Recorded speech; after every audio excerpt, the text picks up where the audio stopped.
말씀을 통해서 후회할 것이 없는 삶을 살자라는 말씀으로 잠시 은혜를 받기를 원합니다. 우리 말에 후회라는 말이 있습니다. 이 말은 이전에 내 잘못을 뒤늦게나마 돌아보아서 깨닫고 뉘우친다, 이란 말의 뜻이 되기도 한 것입니다.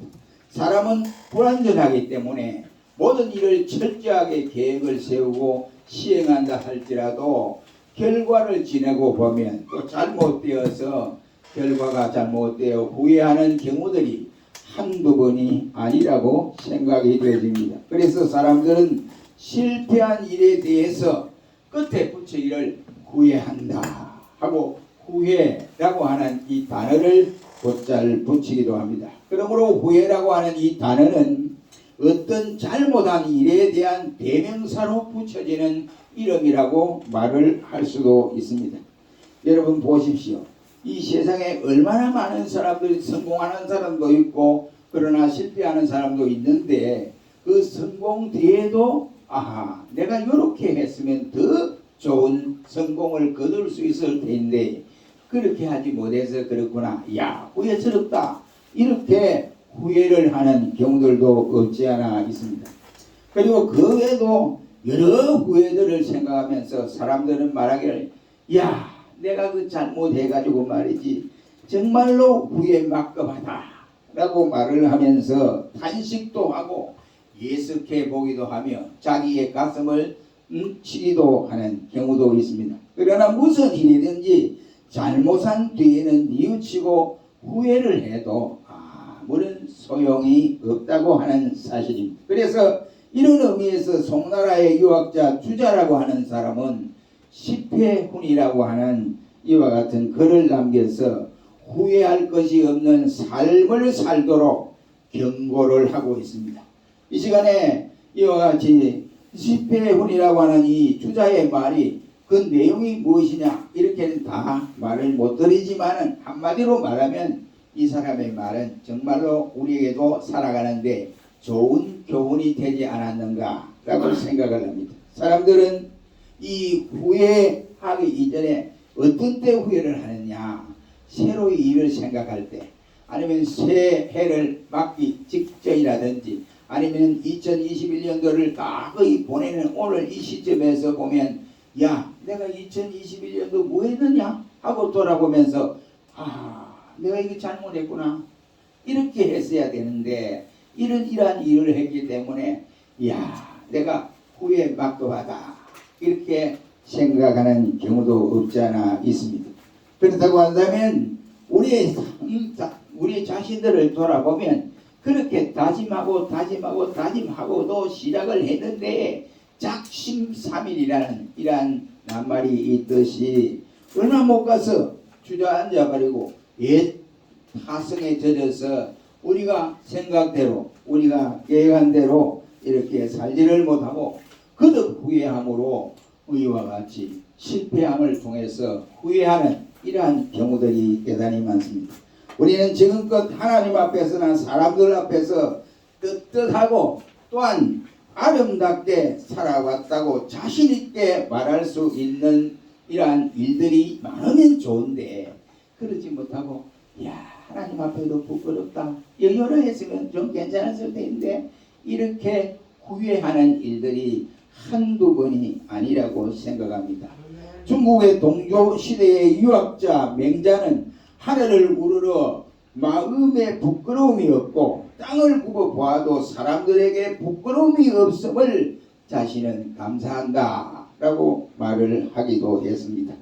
성공적인 인생은 부귀영화를 누리는 것에 있는 것이 아니라 바로 후회할 것이 없는 삶을 살아간 일들이다 라고 말을 할 수 있습니다. 사람들이나 하나님 앞에서 부끄러움이 없는 삶을 살았다. 이것이 곧 온전한 삶, 후회 없는 삶을 살았지 않겠는가 생각을 합니다. 우리는 2021년도 이제 한 주간 겨우 남았습니다. 이 한 주간 남는 이 상황에서 2021년도 1월부터 오늘까지 이와 같이 세월을 보내면서 내가 과연 이 2021년도를 어떻게 보내야 후회하지 아니하고 보람있게 보낼 수 있을까 하고 생각을 하면서 이 시간 후회 없는 삶을 살아가시기를 주의 이름으로 축원합니다. 그 후회 없는 삶은 어떻게 하는 것이 후회 없는 삶이냐? 그 첫째는 오늘 본문 15절에서 밝혀집니다. 마땅히 두려워해야 할 것을 두려워하지 아니하면 영원히 후회하게 된다 라고 밝혀지고 있습니다.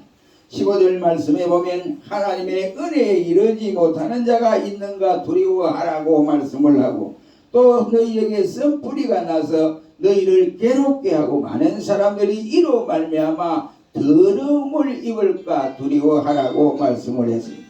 그리고는 에서와 같은 망령된 자가 있을까 두려워하라고 말씀을 하고 있습니다. 이 짧은 구절에 거듭거듭해서 후회한다, 두려워해서 안 된다, 두려워하지 말아라 라고 이렇게 강조하는 이러한 내용은 한마디로 말하면 우리 성경에도 많은 사람들이 등장하지만은 두려워했던 사람들이 대단히 많았습니다. 다윗은 하나님을 두려워했다라고 고백을 했고, 또한 바로 왕은 하나님의 말씀을 두려워했다라고 이렇게 했습니다. 이스라엘 백성들은 솔로몬 왕을 두려워했다고 했고, 욥은 하나님의 재앙을 두려워했다라고 했습니다. 시편 119편 120절 말씀에 보면 이 시편의 기자는 말하기를 주의 판단을 두려워한다 라고 이렇게 두려워했다고 했습니다. 하나님의 계명을 두려워하는 자는 상을 바로 얻을 수가 있다고 우리 성경은 말씀을 하고 있습니다. 그러나 하나님의 말씀을 멸시하는 자는 패망의 길에 들어설 수밖에 없다고 잠언 13장 13절은 말씀을 하고 있습니다. 패망은 무엇입니까? 고통으로 몸부림치는 상황을 말합니다. 끈으로 묶어서 꼼짝 못할 수 있는 이러한 상태를 일러서 패망이라는 말을 쓰게 됩니다. 그 조언이로 인류의 조상 아담과 하와는 하나님께서 금령하신 선악과를 따먹음으로써 그들은 말씀을 두려워하지 아니하고 그리고 멸시하고 불순종을 했습니다. 그 결과 어땠습니까? 아름다운 동산 에덴에서 쫓겨나는 괴로움을 겪어야 했습니다. 에덴 동산이 얼마나 좋은 동산이었습니까? 먹을 것이 풍족하지요. 저희 그곳에서 마음껏 누릴 수 있는 이런 동산이었습니다. 그곳에는 이와 같이 죽음이 없었습니다. 환난도 없었고 그곳에는 근심 걱정도 없는 동산이었으나 선악과를 따먹음으로써 그 아름다운 동산에서 쫓겨나야 하는 이와 같은 일들이 있었습니다. 저들은 가슴을 치며 후회를 해보지만은 아무런 소용이 없었습니다. 하나님께서 노아 시대에 사람들의 모습이 죄를 짓는데 너무 관용해서 죄를 먹고 마시듯 했다. 그래서 하나님이 물로 세상을 심판하겠다고 말씀을 했습니다. 많은 사람들은 하나님의 이러한 경고를 두려워하지 아니하고 저들이 계속해서 자신들의 잘못된 길을 걸어가고 있었죠. 그 이후에 물로 심판을 하니까 물에 빠져서 허우적거리면서 그때 노아가 말을 할 때 그 말을 들어야 할 것, 왜 그 말을 듣지 못하고 우리가 이 모양 이 꼴이 되느냐고 후회를 해도 아무런 소용이 없었습니다. 오늘도 주님이 재림하신다. 그 재림한다는 소리는 옛날 벌써 80년대도 그 소리 했는데 아직도 주님 재림하는데 에이 그게 재림하네 아직 멀었어 하고 이렇게 경향하게 또 그 말씀을 믿지 아니하는 사람들은 언젠가는 두려워할 그날이 찾아오게 된다 이 말입니다. 그러므로 우리에게는 마땅히 두려워해야 할 것을 두려워하지 않으면 우리에게 영원히 후회할 날이 찾아오게 됩니다. 그러므로 마땅히 두려워해야 할 것을 두려워하는 종들이 되시기를 주의 이름으로 축원합니다. 두 번째는 오늘 보면 16절에서 밝혀집니다. 우리가 받은 영적 축복의 귀중성을 망각하면 영원히 후회하게 되어 있다 라고 말씀을 히브리 기자는 16절에서 이 말씀이 바로 창세기 25장 28절로 34절의 말씀을 인용을 하고 있고 창세기 27장 1절로 39절의 말씀인 에스의 이야기를 들어 예를 들고 있습니다. 그는 배가 고파서 그 배고픔을 이기지 못하고 장자의 특권을 동생 야곱에게 팔아 넘겼더라고 했습니다. 야곱은 눈먼 아버지를 속여 교묘한 방법으로 에스에게 돌아갈 축복을 가로채버렸습니다. 그러나 에스는 뒤늦게 그것을 알고 아버지에게 와서 아버지 내게도 축복하소서 이제 남은 축복이 없습니까? 왜 야곱에게만 축복을 하고 내게는 축복하지 않습니까? 하고 울고불고 야단을 떨어봤지만은 이삭은 말하기를 아들아 내가 가지고 있는 축복은 다 야곱에게 쏟아 부었느니라. 그러면서 하는 말이 저가 그 후에 빼앗긴 축복을 다시 찾으려고 눈물을 흘리며 구하되 버림바가 되어 회개할 기회를 얻지 못했다고 오늘 본문 17절은 밝혀주고 있습니다. 예수는 육체의 요구를 따라서 사는 사람입니다. 그는 첫째로 생각하는 것이 내 육신만 편안하고 이와 같이 육신만 잘 먹고 잘 살면 된다. 한마디로 말해서 순간순간마다 평안과 안락을 즐거워하던 사람이었습니다. 그는 배를 채우기 위해서 하나님이 허락했던 장자의 특권까지도 동생에게 팔아 넘겨버린 사람입니다. 히브리인의 전설에 의하면 이런 말이 있습니다. 에서와 야곱이가 어머니 뱃속에 있을 때 이제 이 야곱이가 형 에서에게 말한 형이 우리가 장차 세상에 태어날 것인데 세상은 두 가지 세상이 있습니다. 하나는 이 세상에 먹고 마시고 시집가고 장가가고 그렇게 사는 경우도 있고 또 하나는 영원한 세계가 있습니다. 형님 뭘 원하겠습니까? 형님 원한다면 이 세상에서 먹고 마시고 잘 사는 그것을 형님이 택하십시오. 나는 눈에 보이지 않는 저 세상을 선택하겠습니다. 라고 이야기를 했다는 말이 있습니다. 또 다른 전설은 야곱이 교묘하게 이삭의 축복을 받았던 바로 그날 에서는 범죄하고 있었다. 이겁니다. 그는 섬겨서는 안 될 것을 섬겨왔고 죄 없는 자의 피를 흘렸고 약혼한 여자의 뒤를 꽁무니를 쫓아다녔을 뿐만 아니라 다가오는 세상을 부정을 하고 또한 장자의 특권까지 경멸했던 사람입니다. 에서는 유격의 사람이었습니다. 눈에 보이는 것으로 만족하지 아니하고 영적인 것에는 도무지 관심이 없었더라고 할 수 있습니다. 그는 영적인 기준선을 몰랐습니다. 그 결과로 말미암아 영원히 후회하게 되어졌다라고 하는 사실입니다. 히브리 기자는 에스가 회개할 기회를 얻지 못했다고 했습니다마는 이 말씀은 하나님께로부터 용서받는 길이 막혔다는 말이 아니라 영원히 돌이킬 수 없는 상태로 되어져 버렸다. 이러한 내용을 담고 있는 것입니다. 여러분 방종한 자가 회개했을지라도 그 상처는 남아 있습니다. 처녀가 순결을 잊어버렸을 때 그 어떤 일을 했다 할지라도 그 상처는 돌이킬 수가 없습니다.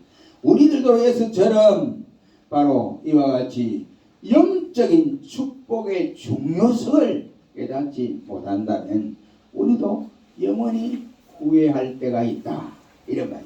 그러니 내가 이 시점에서 영적인 것을 선택할 것이냐 육신적인 것을 선택할 것이냐 이로에 서 있을 때 항상 육신적인 것을 선택한 에서는 실패한 사람이 되었지만은 영적인 것을 선택한 야곱은 성공의 일로를 걸어갔습니다.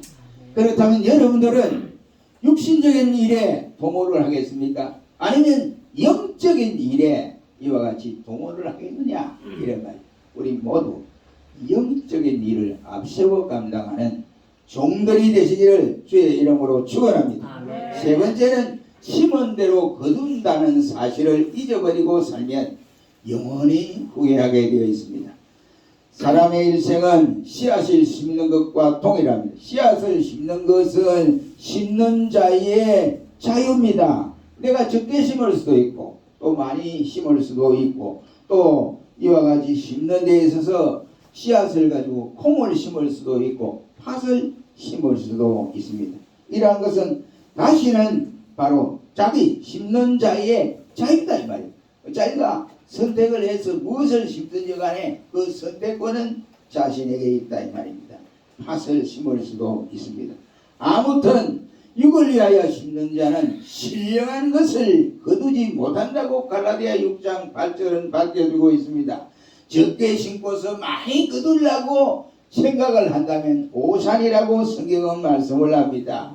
악을 바꿔라 심고 독을 뿌리는 자는 그대로 거두지, 악을 이와 같이 심어놓고 독을 심어놨는데 선한 것을 거둔다고 하는 것은 전혀 맞지 않는 사실입니다. 그러므로 우리 성경은 갈라디아 6장 7절 말씀에 심은 대로 거둔다 라고 말씀을 하고 있습니다.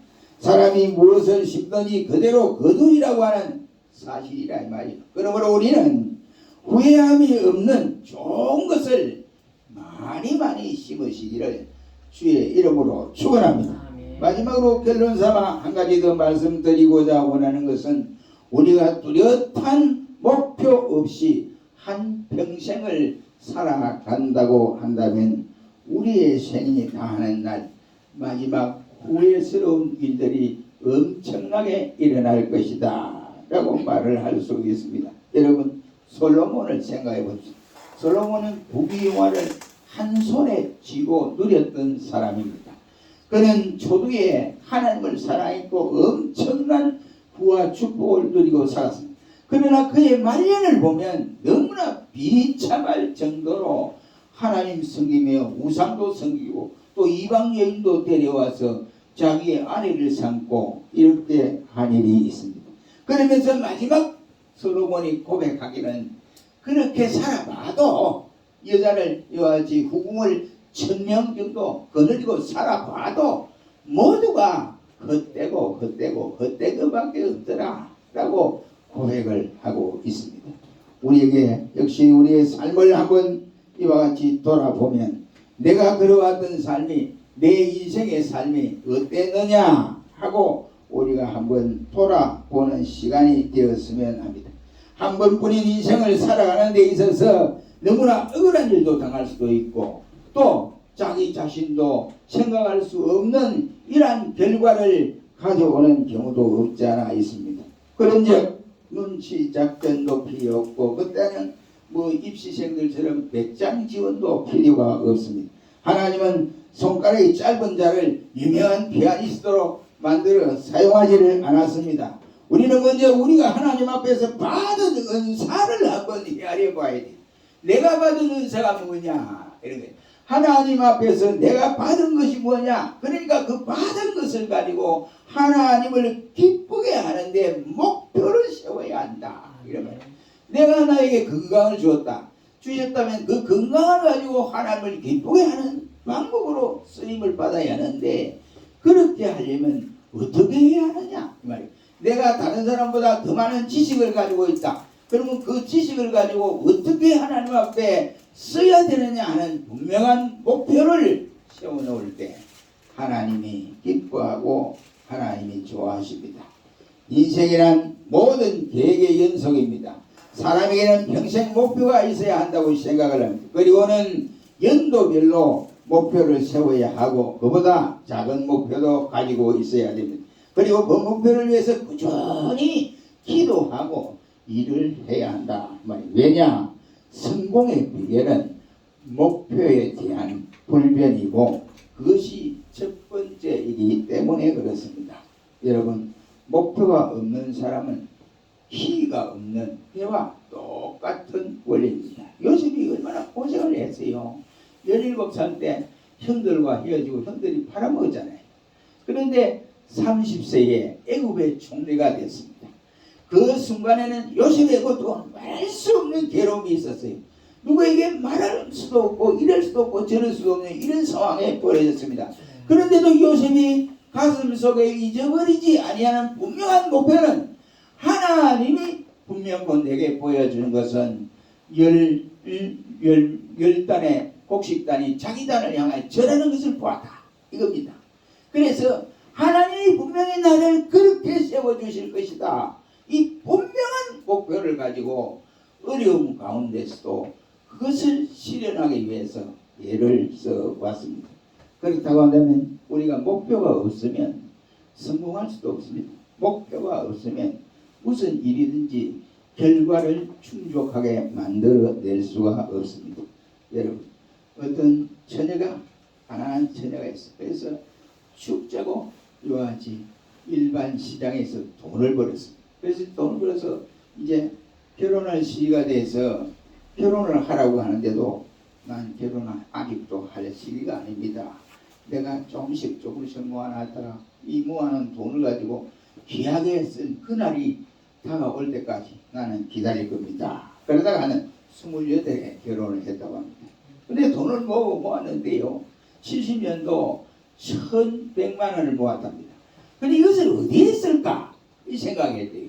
그래서 어디에 쓸까 하다가 자기 시골 교회가 건축을 하다가 돈이 없어서 건축을 딱 중단했다는 소식을 들었어요. 그래서 그때 기도하고 하나님이 내게 준비한 이것을 가지고 거기 있으라고 하시는구나. 그래도 1100만 원, 70년도 1100만 원이 큰 액수예요. 그래가지고 선뜻 내드렸더니 교회가 완공이 되었더라고 있습니다. 아마 이 처녀가 이와 같이 돈을 모아서 필요한 곳에 목표를 정하고 이렇게 헌신한 것은 예수님을 향하여 머리에서부터 발끝까지 향유를 부어드린 마리아와 동일하지 않겠습니까? 그러니까 우리가 믿음 생활하는데 분명한 목표가 있어야 돼요. 목표가 없으면 이와 같이 성공할 수 없습니다. 어린아이들도 가슴속에 분명한 목표가 있어야 되고 어른들도 분명한 목표를 설정하지 아니하면 아니 된다 이란 말입니다. 그러므로 우리는 이와 같이 매사에 일을 해놓고 후회스러운 일을 해서도 안 되고 또 후회를 해도 안 됩니다. 후회할 때가 있고 후회를 거둘 때가 있고 후회를 수정할 때가 있는데 이 후회가 많으면 우리 신앙생활에 온전히 감당할 수가 없다 이란 말씀이 되겠습니다. 시편 119편 56절 말씀에는 내 수요는 이것이니 곧 주의 법도를 지킨 것이니이다 라고 말씀을 하고 있습니다. 여러분, 우리는 지금껏 숱한 실패를 거듭해 온 사람도 있고 수많은 쓴 잔을 마신 사람도 없잖아 있습니다. 언제까지 이렇게 살아야 합니까? 그리고 우리의 생명은 언제까지 계속 지연될 수 있겠습니까? 절대로 우리 생명은 내 마음대로 할 수 없어. 목사님이 전화가 왔어요. 목사님 하시고 시골 교회로 오시지요. 이래요. 시골 교회 갈 것은 너는 기도하고 생각해 볼 끼고 나는 여기 은퇴하고 호주로 가야 된다. 호주 뭐하러 간대? 호주 배척을 해야지. 그랬더니 아들을 위해서 배척을 해야지. 나 밑에 있어봐야 아무 소용없고 우리는 자기 목표를 해야 되는 거 아니냐 이렇게 말씀을 한 적도 있습니다. 여러분 목사님이 혹시 하나님 먼저 데려가시면 어떡할 겁니까? 절대로 안 데려가지. 내게 분명한 목표가 있어. 이 목표가 실현되기까지는 절대로 하나님 데려갈 수 있어. 그래서 데려가면 하나님 자신 손해야. 교회가 하나 없어지지 않아요. 그러니까 그래서 부전히 민나는 기도를 하고 있어.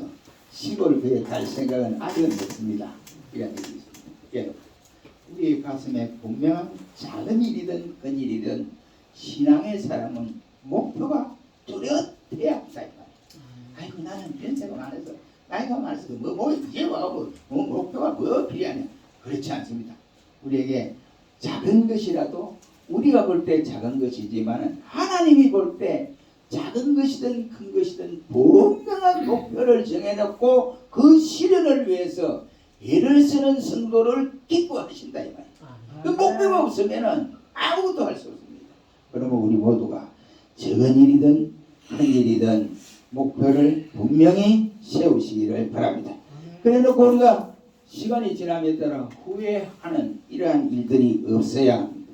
그러면 우리는 분명히 오늘 본문에서 두려워해야 할 것이 있는데 그 두려워해야 할 것은 영적인 일이 먼저냐 육신적인 일이 먼저냐라고 생각할 때 영적인 일을 먼저 우리가 선택해야 두려워하지 않습니다. 그리고 심은 대로 거두는 사실을 잊어버리게 되면 분명히 후회할 날이 다가오게 되어집니다. 그럼 우리는 목표 없이 한평생을 산다고 한다면 언젠가 하나님 앞에서 서게 될 때에 후회할 날이 오게 되어집니다. 옛날에 우리 목사님들이 그러더라고. 부흥의 목사님들이 너 뭐하다 왔어? 이런데 항이 없거든요. 그러니까 끌끌 간대요. 끌끌. 예수님 앞에 그래 할걸.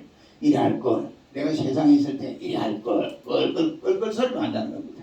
그러니까 우리가 끌끌 소리 하지 말고 분명한 목표를 세우고 우리가 감당하는, 그래서 우리의 이와 같이 2021년도 지나가는 세월 가운데에 후회할 것이 없는 우리 모두가 되어서 하나님께 영광을 돌리는 잘 마무리하는 2021년도가 되길 주의 이름으로 축원합니다. 기도하겠습니다. 전능하신 하나님,